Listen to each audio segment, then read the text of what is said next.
What's going on, Scott Squad? We are back in the building, and the news continues to pop, lock, and drop. We got some Real Housewives All Stars news featuring your girls, Eva Marcel and Phaedra Parks, as well as Vicky Gunvalson and Tamra Judge from the Real Housewives of Orange County. We also got to talk about Wendy Williams and what's going on with her, and then Kevin Hunter's interesting post, and the timing of it is just like, really, bruh? So we're going to get into that. But make sure you guys hit that subscribe button, hit that notification bell button, just in case you haven't already done so.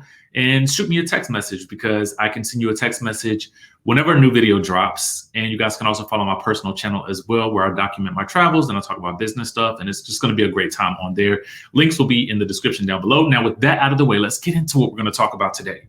So head on over to the Queens of Bravo, okay? Queens of Bravo on Instagram. And they happen to capture this little tidbit from All Over Anthony. Now, who again is All Over Anthony? Anthony is the person that gave us the intel last week, I think it was last week, that your girl Portia Williams was no longer going to be a part of the Real Housewives of Atlanta, or at least that she hadn't signed on as of yet, okay? Because she has the spinoff come on. And we talked about how he was an entertainment journalist, so he has some ties to the news and the tea going on down to the Bravo. So with that being said, let's take a look at what we have here. So as you guys know, Phaedra Parks and Eva Marcel are going to be a part of the next installation of the Real Housewives All-Stars.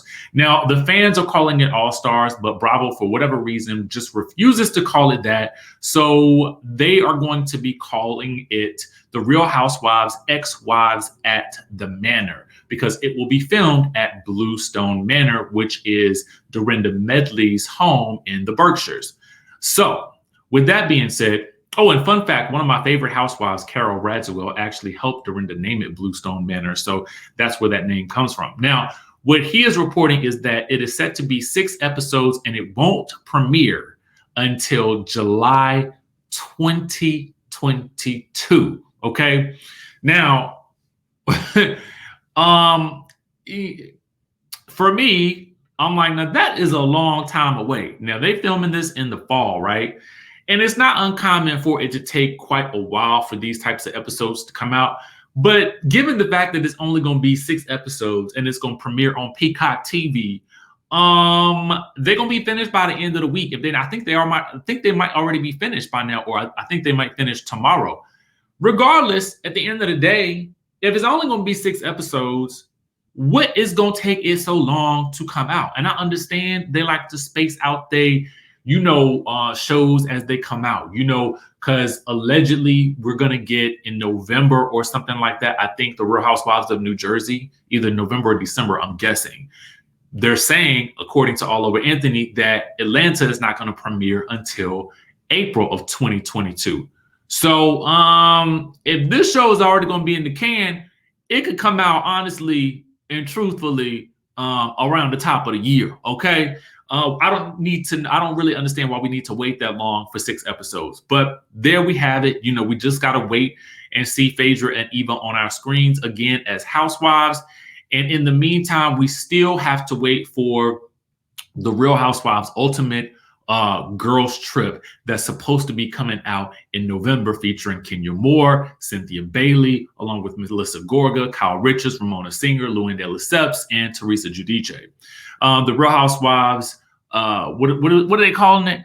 Ex-Wives at the Manor features Dorinda Medley, Tamra Judge, Vicky Gunvalson, Brandi Glanville, Jill Zarin, Taylor Armstrong, as well as your girls Eva Marcel and the Queen Supreme Phaedra Parks. Okay, so we have that to look forward to. Now, with that out of the way, let's get down to the nitty-gritty.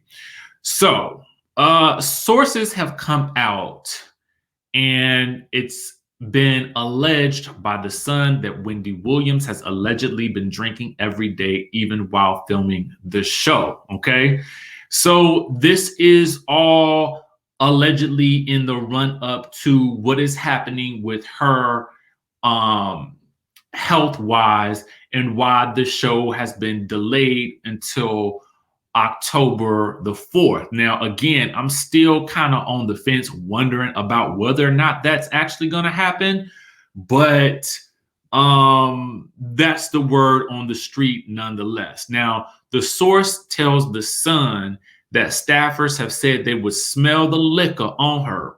Okay. And the source also says everyone is an enabler because they don't want to lose their job. They see it, they know it, they smell the liquor. Now, we know that she has had struggles with sobriety in the past. She checked into the sober living house after filing for divorce from Kevin. And, you know, they were saying that Wendy at the time, well, this is what the source says, excuse me, that Wendy drinks every day. And the only time she was sober was when she was at the sober house. And the source also said her staffers are worried, but no one is ever going to speak up because they don't want to lose their jobs.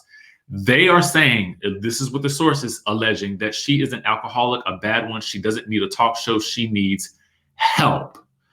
Okay, so we want to start by saying, again, as always, we wish Wendy the best. We wish that she is able to get whatever help she needs at this point in time. I just feel like, again, I don't know if working this year is the best thing for her, specifically because of everything that she has had going on. And I said it once before, I think that maybe something like a Netflix deal would be better, where she does a show maybe once. She pre-records some episodes and interviews people. But, you know, we love Wendy for her hot topics. We honestly do. So maybe just a podcast or something like that at this point, where she doesn't have to get dressed up. She doesn't have to, you know, really put forth that much of an effort. But I do know that she loves being in front of the cameras, as she has stated.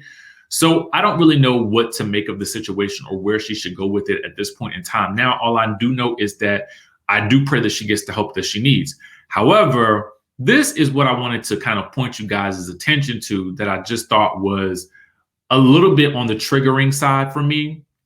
So if you guys head on over to the Neighborhood Talk, let's go ahead and give them a like. Let's also give them, if you want to, give them a comment or whatever. But they also said this. They said Wendy's ex-husband, Kevin, has an interesting caption, okay? And here's what his caption had to say on the post. Birthday vibes all week. So thankful to the Most High God for all blessings. I tried to tell him health is wealth, not money.